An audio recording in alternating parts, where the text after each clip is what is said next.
행정이 주민과 가장 가까이에서 만나는 주민센터가 누군가에게는 문턱 넘는 곳조차 쉽지 않은 현실입니다. 염경영 전라북도 인권 담당관과 이 문제 좀 더 자세히 짚어보겠습니다. 어서 오시죠. 네, 먼저 오늘 발표한 도민 인권 실태조사 결과 좀 간단히 다시 정리해 주시죠.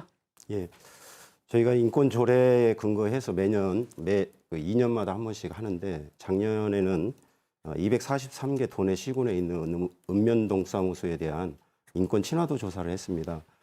인권 친화 건물이라고 하는 개념은 정확히 좀 정리된 건 아니지만 무장애라든지 편리성, 그다음에 형평성, 평등성 이런 걸 고려해서 12개의 영역 53개 지표를 만들고 거기에 따라서 실질적으로 243개 전수조사를 했고요.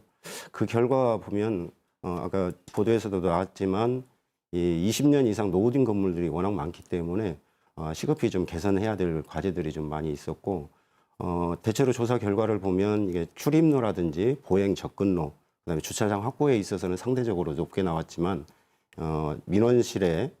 민원실이라든지 그다음에 임산부 휴게실, 그다음에 화장실 이 부분은 좀 개선이 좀 시급한 걸로 조사 결과가 보고됐습니다. 예, 앞서 보도에서도 사례가 이제 몇 가지 나왔는데 좀 더 시청자들의 이해를 돕기 위해서 다른 사례들 좀 한번 얘기해 주시죠. 많은 취재를 해서 좀 사례들이 좀 보도가 됐고요. 여기서 좀 말씀드리고 싶은 건 민원실 접수대의 경우에 휠체어를 사용하는 장애인 같은 경우는 이 테이블 높이가 접수대 높이가 낮아져야 되고 80에서 90cm로 낮아져야 되고 하부 공간은 45cm 이상 여유 공간을 확보해야 되는 이런 게 있고요. 네. 농촌동 같은 경우에는 어르신들이 많이 있지 않습니까? 네. 그렇기 때문에 낙상 방지를 위해서 안전시설을 갖다 보강하는 네. 이러한 부분들도 필요한 걸로 이렇게 예시를 들 수 있을 것 같습니다. 예, 이제 실태 조사를 했으니 이제 중요한 건 개선 아니겠습니까? 그런데 이제 지금은 권고 수준이라서 실제 개선으로 이어지기는 좀 쉽지 않을 것 같은데 어떤가요?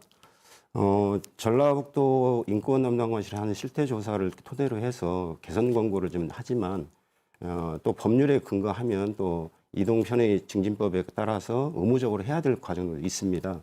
그런데 이제 이 주민센터 시설별 개선 사항이 이제 자세히 도출됐기 때문에 뭔가 인권적 관점에서 사업의 우선순위를 정한다든지 예산을 우선 반영을 해서 개선을 한다라고 하면 실질적인 우리 도민들의 삶의 질도 높아질 걸로 이렇게 예상을 하고 있습니다. 예, 시군에 좀 더 적극적인 좀 대책 마련이 네. 필요해 보이는데요.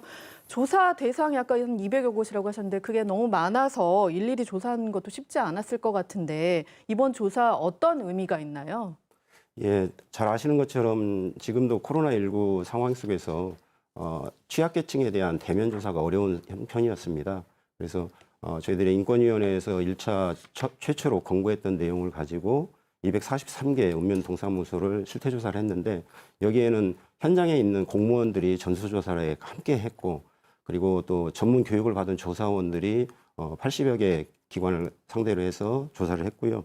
그래서 이번 의미는 이 전체 시설에 대한 현황이 구체적으로 제시됐다라고 하는 거고 읍면 동사무소에서 개선해야 될 구체적인 사안들을 제시했기 때문에 의지와 그다음에 예산만 수반이 된다라고 하면 충분히 좀 개선할 수 있고 또 공무원들도 여기에 참여하면서 인식을 좀 개선하는 그런 제고하는 그런 의미도 있다고 좀 생각할 수 있을 것 같습니다. 네, 오늘 말씀 여기까지 듣겠습니다. 고맙습니다. 감사합니다.